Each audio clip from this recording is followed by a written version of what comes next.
Praise the lord. దేవుని నామంలో మీకు అందరికీ శుభములు కలుగును గాక.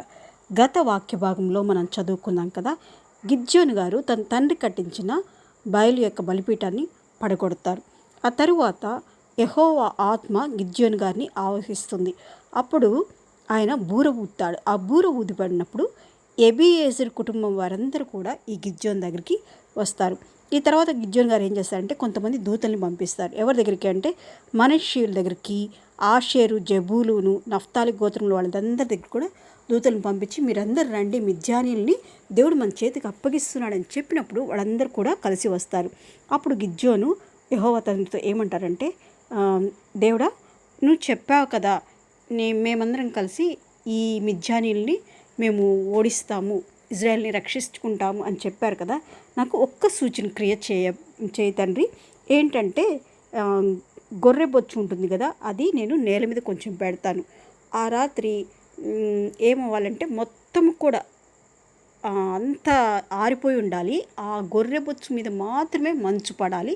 ఆ సూచక క్రియ నాకు చేయండి అని చెప్పినప్పుడు ఆ మరుసటి రోజు తను లేచి చూసినప్పుడు ఆ గొర్రె బొచ్చు వరకే తడిగా ఉంటుంది, మంచుబడి ఉంటుంది.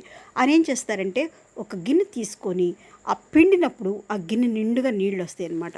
నీళ్ళు వచ్చిన తర్వాత మళ్ళీ ఏమంటారంటే మీరు కోప్పడిని అంటే ఇంకొక సూచక్రియ చేయండి. ఏంటంటే నేను మళ్ళీ వేరే గొర్రెబొచ్చు పెడతాను, మొత్తం నేలంతా మంచు పడాలి, కానీ నా గొర్రెబొచ్చు మాత్రమే ఎండిపోయి ఉండాలి, దాని మీద ఒక్క చుక్క కూడా పడకూడదు, అదొక్క సూచక్రియ చేయండి అన్నప్పుడు మరుసటి రోజు చూసినప్పుడు అలాగే ఉంటుంది. అంత మంచు తడిగా ఉంటుంది కానీ నేలంతా, ఆ గొర్రెబొచ్చు మాత్రం ఇట్లా తీసినప్పుడు పొడిగా ఉంటుందన్నమాట.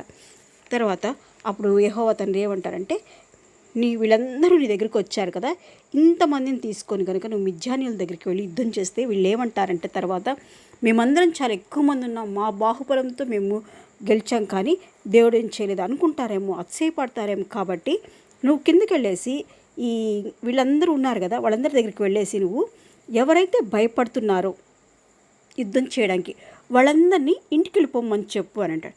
అన్నప్పుడు ఈ గిద్యోను గారు కొండ దగ్గరికి వచ్చి ఆ ప్రజలతో అలా చెప్తారనమాట, మీకు యుద్ధం చేయడానికి ఎవరెవరైతే భయంగా ఉందో వాళ్ళందరూ వెళ్ళిపోండి, బలవంతం ఏం లేదని చెప్పినప్పుడు జనుల నుండి 22,000 మంది 22,000 మంది వెళ్ళిపోయారంట అక్కడి నుంచి. తరువాత వెళ్ళిపోయిన తర్వాత మిగిలిన వాళ్ళు ఎంతమంది ఉన్నారంటే 10,000 మంది ఉన్నారంట. అప్పుడు దేవుడు చెప్పాడంట, వీళ్ళందరినీ నీళ్ళ దగ్గర తీసుకెళ్ళేసి వాళ్ళు నీళ్ళు తాగమని చెప్పు, ఆ తాగేటప్పుడు వాళ్ళు ఎలా తాగుతున్నారో చూడు అని చెప్పినప్పుడు సరే మీరందరూ ఇట్రండి అని చెప్పి వాళ్ళందరూ తీసుకెళ్ళి ఒక నది దగ్గర నీళ్లు తాగండి అని చెప్పాడు.